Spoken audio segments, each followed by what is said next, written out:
మనిషి కన్ను కేవలం చూడ్డానికి మాత్రమే కాదు, అది ఒక నిజమైన కెమెరా, సూపర్ కంప్యూటర్ లాంటిది.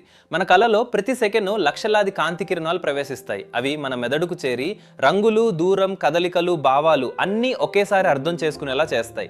కన్నులో ఉన్న కార్నియా మరియు లెన్స్ కాంతిని వంచి కంటి వెనుక భాగంలో ఉన్న రెటీనా మీద ఫోకస్ చేస్తాయి. రెటీనాలో ఉన్న రాడ్స్ మరియు కాన్స్ అనే కణాలు ఆ కాంతిని విద్యుత్ సంకేతాలుగా మార్చేస్తాయి. ఆ సంకేతాలు ఆప్టిక్ నర్వ్ ద్వారా నేరుగా మెదడుకు చేరుతాయి. అసలు విషయం ఏమిటంటే మనం కళ్ళతో చూడడం కాదు, మెదడుతో చూస్తున్నాం. మనిషి కన్ను సుమారు 1,000,000 రంగులను వేరు చేసి గుర్తించగలదు. చీకట్లో కూడా చాలా స్వల్పమైన కాంతిని గుర్తించగల శక్తి ఉంది.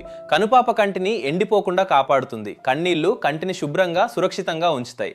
ఇంకా ఆశ్చర్యకరమైన విషయం ఏమిటంటే మన కళ్ళు రోజుకు 50,000 సార్లు చిన్న చిన్న సర్దుబాటు చేసుకుంటాయి. కానీ మనకది తెలియదు కూడా. మనిషి కన్ను ప్రకృతి, విజ్ఞానం, అభివృద్ధి మొత్తం కలిపిన ఒక అద్భుతం. ప్రతి క్షణం మనకు ఈ ప్రపంచాన్ని అర్థం చేసుకునేలా సహాయం చేస్తుంది.